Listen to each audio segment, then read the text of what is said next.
But I think one of the main highlights for us was first set of holes that we put out, we hit the best cut to date on the high-grade zone at Colomac, which was 56 meters of 13.5 grams per ton.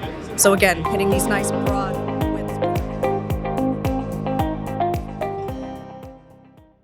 StockPulse on location. We're at the Vancouver Resource Investment Conference 2020 with Suzette Ramcharan. She is from Nighthawk Gold. That's NHK on the big board. Some more good news here on Colomac today, in fact, Suzette. But how are you? Appreciate you spending some time with me. I'm good. Thanks for having me. Perfect. So I want to get to today's news, but before that, let's go back to 19 here. We're at a show. It's a new decade. Let's kind of recap what you're proud of and how you can move the company forward.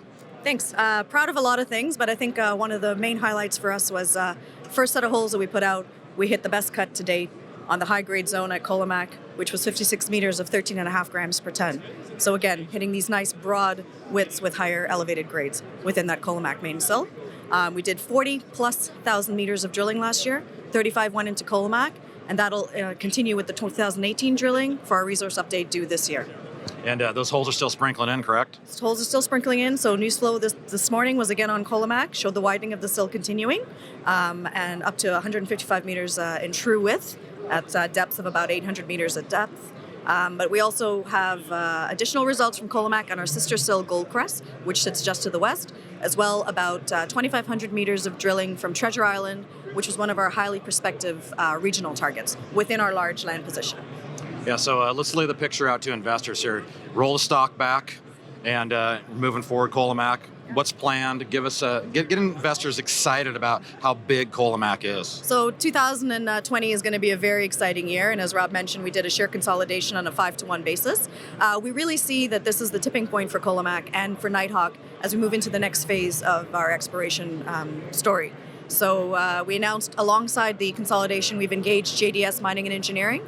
So at the end of the resource update that we're putting out within the first half of this year, all that work will be taken and we'll do some desktop engineering studies, really get a sense of how can you best exploit this, how big can Colomac be, and what can do to support it, and open pit and underground mining methods. Colomac does have the ability to grow to host, we see real estate to host upwards of 6 million ounces here.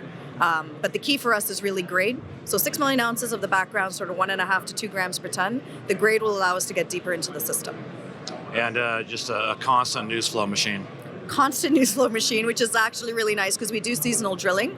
We're going to open up the camp in February. We'll start drilling in March. We shut her down at around end of September. But again, because of the way the assays come in, we'll have news flow throughout the year. We're also doing metallurgical test work, so we still have results from last year's heap leach testing to come through.